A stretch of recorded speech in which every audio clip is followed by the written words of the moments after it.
ఒక్కసారి కొమ్మూరి గోల్డ్ కి కాల్ చేయండి. తాకట్లో ఉన్న మీ బంగారాన్ని విడిపించి మార్కెట్ ప్రైస్ కి వాళ్ళు కొనుక్కుని మిగతా డబ్బులు మీకు ఇచ్చేస్తారు. హలో అండి, అందరికీ నమస్కారం. వైసీపీ సిబిఎన్ని ప్లస్ ఏబిఎన్ని కలిపి టార్గెట్ చేస్తుందా?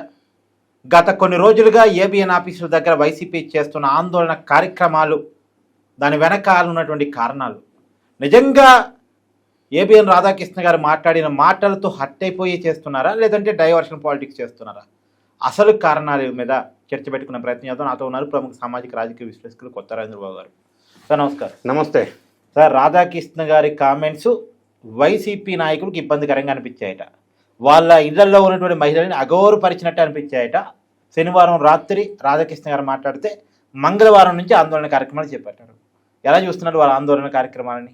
ఇప్పుడు ఆంధ్రప్రదేశ్ రాజకీయాలన్నీ కూడా ఏబిఎన్ సంబంధించిన రాధాకృష్ణ చేసిన వ్యాఖ్యల చుట్టూ తిరుగుతుంది. ఏబిఎన్ రాధాకృష్ణ ఏం వ్యాఖ్యలు చేశాడు? వైఎస్ఆర్ కాంగ్రెస్ పార్టీ జగన్ రెడ్డి గారి చుట్టుపక్కల ఉన్న నాయకత్వం మొత్తానికి బుర్రలో గుజ్జు లేదు. ఆయన ఏది చెప్తే అది తల ఊపుతూనే ఉంటారు. అబ్జెక్ట్ చేయరు, ఎదురు చెప్పరు, క్వశ్చన్ చేయరు. ఇది మార్చుకోవాలా? ప్రతి దానికి తలూపి బుర్రలో గుజ్జు లేదా మీకు అన్నాడు. ఆయన అన్నమాట అంటే ఎసెన్స్, మాట ఉద్దేశం అదే. టోటల్ ఎసెన్స్ మనం తీసుకుంటే ప్రధాన అంశం ఆయన ఉద్దేశం అది. సో ఇప్పుడు వీళ్ళు మీరు అన్నట్టుగా సాటర్డే అది టెలికాస్ట్ అయితే సండే అదే సాటర్డే నైట్ చేయాలా, సండే ఉద్యమం చేయాలా, మండే ఉద్యమం చేయాలా, ఏం లే. ట్యూస్డే ఉద్యమం చేశారు పార్టీ అదే మీడియా హౌస్ ఎదురు. ఎందుకు 3 రోజులు గ్యాప్ వచ్చింది? అది కూడా జగన్ రెడ్డి గారు చేయమని ఆర్డర్స్ వచ్చిన తర్వాత చేస్తున్నారా? అంటే ఇందులో కూడా మళ్ళీ గుజ్జు లేదా? మళ్ళీ మీరు హట్ అయితే, మీ మనోభావాలు దెబ్బతింటే వెంటనే రావాలి కదా లోపల నుంచి. అవును, మరి ఎందుకు 3-4 రోజులు రాలేదు?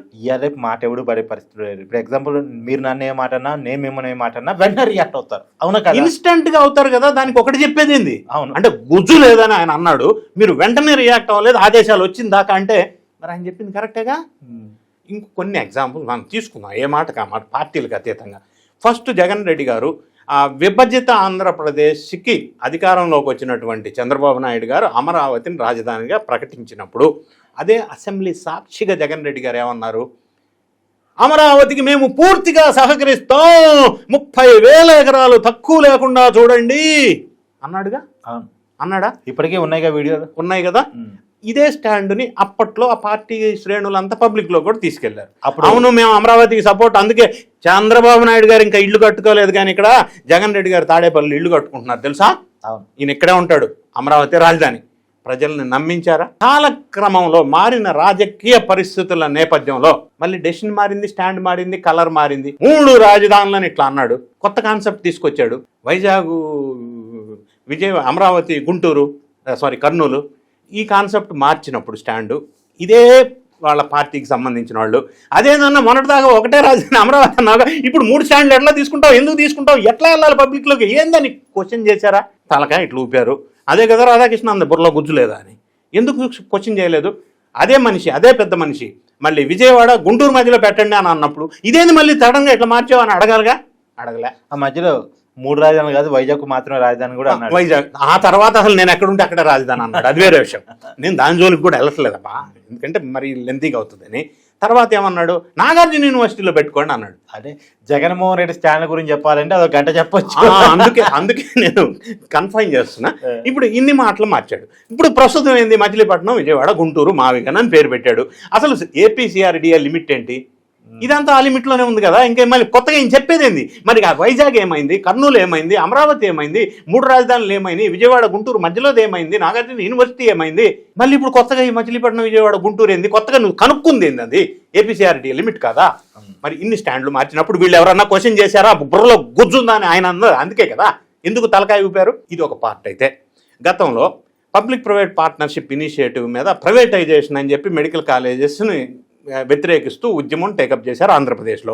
ఇదే వైఎస్ఆర్ కాంగ్రెస్ పార్టీకి చెందిన ఎంపీ సెంట్రల్ గవర్నమెంట్ ఏర్పాటు చేసిన ఒక కమిటీకి నంబర్గా ఉండి మొత్తం భారతదేశంలో స్టడీ చేసి మెడికల్ కాలేజెస్, మెడికల్ వ్యవస్థ డెవలప్ అవ్వాలంటే ఏ రాష్ట్రంలోనైనా public private partnership is the only best way out అని చెప్పి ఒక రిపోర్ట్ ఇచ్చారు. అందులో వాళ్ళ ఎంపీ గురుమూర్తి సైన్ చేసి రిపోర్ట్ ఇచ్చాడు. అవును. అక్కడ సెంట్రల్లో మీ ఎంపీ ఇదే మంచిదని సైన్ చేసిస్తాడు, ఇక్కడ స్టేట్కి వచ్చేసరికి మీ శ్రేణులు ఉద్యమం చేయంటావు. మరి అప్పుడు ఏంది వీళ్ళు ఎందుకు అడగలేదు? ఏందన్నా మన ఎంపీ అక్కడ ఇదే కరెక్ట్ అంటే నువ్వు ఇక్కడ ఉద్యమం చేయమంటావు ఏంటి అని ఎందుకు అడగలేదు? అదే కదా ఆర్కే అంది, బుర్రలో గుజ్జుందా లేదని అడిగేది ఉండే కదా. ఇది మాత్రమే కదా సార్, ఆ ముస్లింలకు సంబంధించిన బోర్డు వక్స్ బోర్డు సంబంధించి లోక్సభలో ఒక స్టాండ్ లో ఉన్నారు, రాజ్యసభలో మరొక స్టాండ్ లో ఉన్నారు. ఆ రాజ్యసభలో బీజేపీకి అవసరం కాబట్టి అనుకూలంగా ఓట్లేసారు. మేము వక్స్ బోర్డుని తీసుకొని వ్యతిరేకిస్తున్నామని లోక్సభలో వ్యతిరేకంగా ఓట్లేసారు. కరెక్ట్. ఇది ఇంతటితో ఆగారా? ఇప్పుడు గూగుల్ ఏఐ డేటా హబ్ వచ్చింది, అది ప్రతిపాదన వచ్చినప్పుడు అది భారీ ఎత్తున ప్రపంచాన్ని ఆకర్షించింది. బిగ్గెస్ట్ ఫారిన్ డైరెక్ట్ ఇన్వెస్ట్మెంట్, అంత పెద్ద ఇన్వెస్ట్మెంట్ భారతదేశంలో వచ్చినప్పుడు ప్రపంచం అంతా కూడా చర్చించుకుంటున్న నేపథ్యంలో ఇదే వైఎస్ఆర్ కాంగ్రెస్ పార్టీ ఏం స్టాండ్ తీసుకుంది?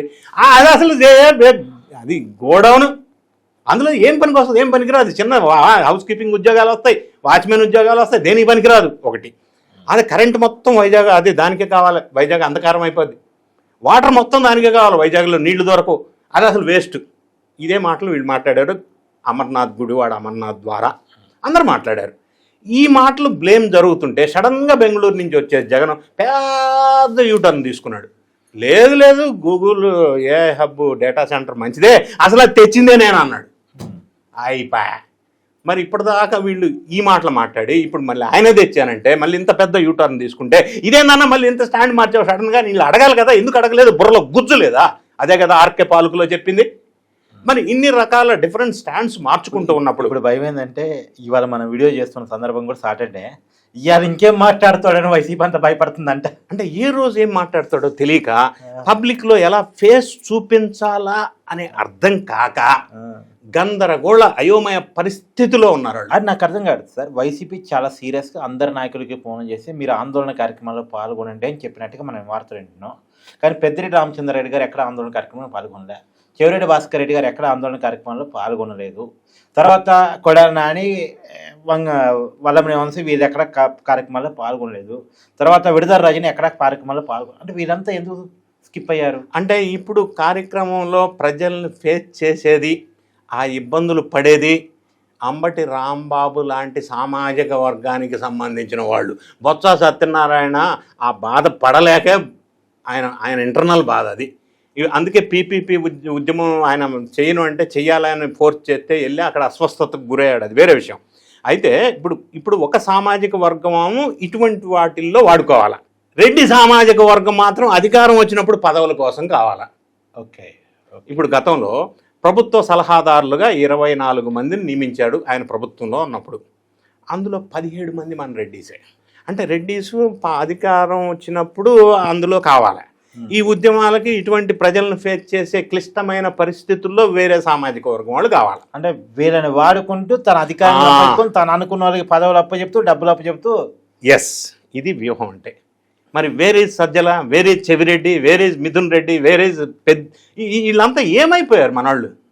అంటే వీళ్ళు ఇప్పుడు వద్దు, అప్పుడు కావాలా, ఇప్పుడు వీళ్ళు కావాలా, బొత్స సత్యనారాయణ లాంటి సామాజిక వర్గం. సో ఈ విధమైన గేమ్ ప్లే చేసి వ్యూహంతో ముందుకెళ్తుంటే వీళ్ళు ప్రశ్నించకుండా తల ఊపుతున్నారు, బుర్రలో గుజ్జు లేదు. ఇది కదా ఆర్కే చెప్పింది. మరి ఇప్పుడు జరిగిన సంఘటనల ఎగ్జాంపుల్స్ అన్నీ మనం పరిశీలించినట్టయితే మరి అదే కదా జరుగుతుంది. ఆయన చేసిన పని అదే కదా, వాళ్ళు చేస్తున్న పని అదే. So what is wrong in it? ఇది అర్థం చేసుకోకుండా డైవర్షన్ చేయడం కోసం అన్నెసరిగా ఏబిఎన్ తోటి సిబిఎన్ తోని పెట్టుకుంటే వీళ్ళకి నష్టం జరుగుతుంది అన్న విషయాన్ని గ్రహించాలి. Thank you.